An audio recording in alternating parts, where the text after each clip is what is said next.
NBC News international correspondent Matt Bradley is in Tel Aviv and filed this report. So it is another round of hostage negotiations that looks like we're starting to see here. There's a lot of optimism coming from Washington. We heard from Washington people in the Biden administration saying that there was a breakthrough, that Hamas had softened their position on that same proposal that the Biden administration had been promoting at the end of May, calling it Israel's own proposal. And that was later enshrined in a United Nations Security Council resolution that passed last month almost unanimously. Well, now it looks like, according to Israeli authorities and the U.S. and Hamas, who spoke with Hezbollah today, Reuters quoted Hamas as saying that they actually had already agreed to this deal. But I spoke with two Israeli officials this morning.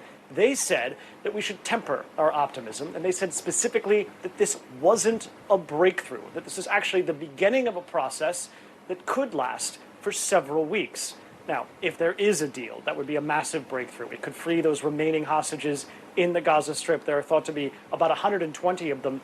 Many of them are already thought to have died. It would also free many Palestinian prisoners who are currently in Israeli prisons. Those numbers have yet to be decided.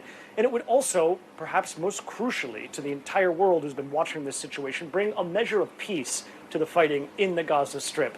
That remains the main issue.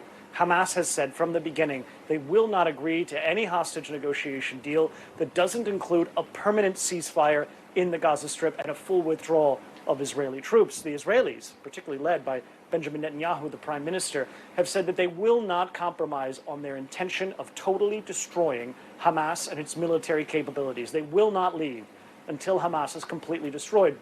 Of course, that's something that Hamas is very unlikely to sign on to, but this is the central fulcrum of this disagreement, and it's one that hasn't wavered ever since the last time there was a successful deal, all the way back in November. So now we've reached a familiar impasse. There's high expectations on both sides, and it's going to be up to the Israelis now to decide whether or not they're going to agree to the proposal that was just issued by Hamas. Our thanks to Matt Bradley for that report. Thanks for watching. Stay updated about breaking news and top stories on the NBC News app or follow us on social media.